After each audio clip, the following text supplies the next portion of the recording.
For the longest time in my lifting journey, I really struggled to grow my chest. This was like the one area that no matter what I did, no matter how hard I trained, no matter how many times I trained, it never seemed to grow. And throughout the years of training and getting different cues and going through different mentors, it took me a very long time to actually understand some of the most important cues and mindsets to develop if you actually want to understand how to utilize your chest, especially when you're doing bench press and any kind of pushing movement, flies.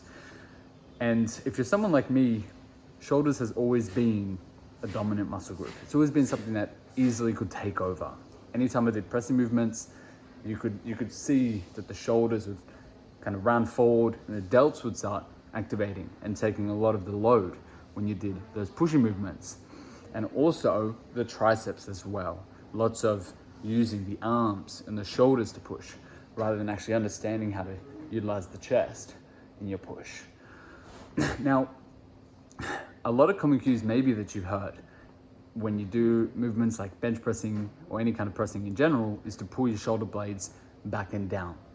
Now, the whole point of these cues is, of course, shoulder health and longevity.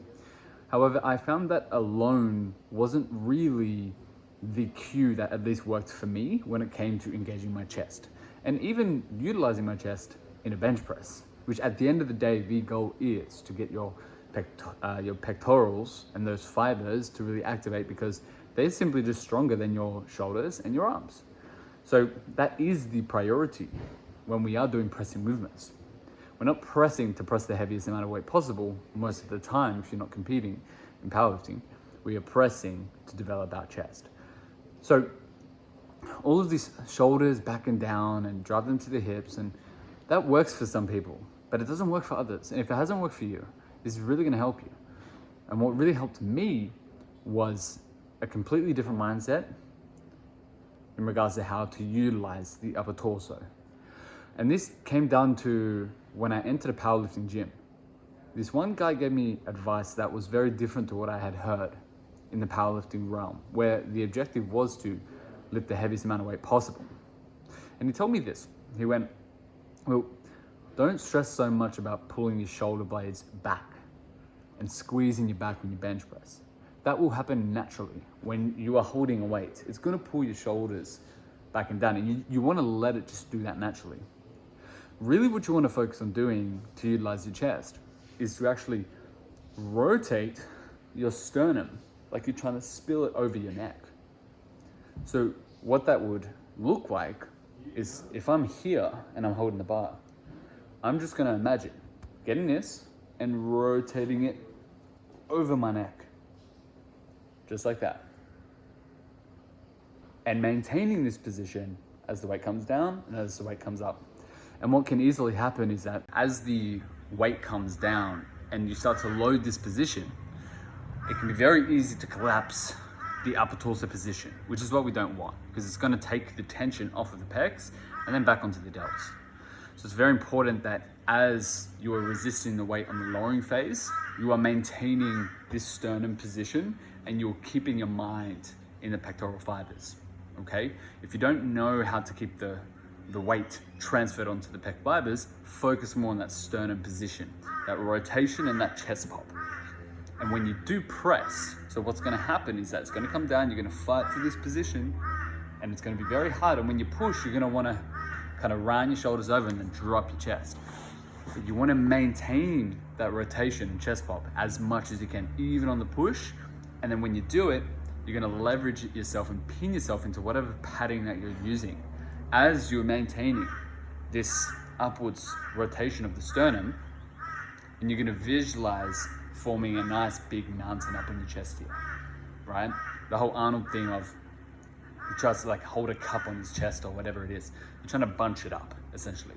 So you're gonna resist it, fight for that chest pop, and then as you press, you're pinning yourself into the bench, you're focusing on rotating this up, and then this naturally will start clumping up, and you'll start to really feel that chest activate from that point.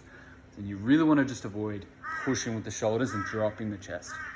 So again, always leverage the padding that you are using and then fight for this sternum position. okay? If you're using any kind of machine chest press, as an example, and you're not laying horizontally, then it's basically the same thing. Your body position is just simply different. You're still leveraging yourself into the pad, you're pushing yourself into the pad, but you're fighting for that chest pop. And then when you're actually contracting, you're really visualizing a mountain forming up on this upper chest. And that's really what I started doing to get that mind muscle connection and actually utilize my chest in the pressing movements. And the beautiful thing is obviously you can lift heavier because your pecs are naturally stronger than all those muscle groups, but also it's just better for aesthetic reason. And I never knew that in my earlier years, that upper sternum position would really determine the muscle fibers that I would use in my pressing motion. That's why my shoulders got way more dominant than my actual chest. And a little advanced tip that I would utilize when it came to, let's say, even a bench press, is that when I'm pinning myself into the bench, I also want to do the same with my neck, right? I want to leverage that hard surface as much as possible with my press. So naturally what's going to happen is when that bench is there, I'm just fully pressed in. Everything in my body is just pressed into the bench, and I'm focusing really on this upper back extension, this rotation, but I'm flattening my neck into that bench to leverage myself. And a cue you can use to also help with this is to suck up. When you do that, it'll help you pop that chest up nice and tall as you pin yourself and flatten your neck and your upper traps into the bench. So it'll look like this. You essentially take the bar out, you go, and you're gonna maintain this. And then you're gonna fight for that position.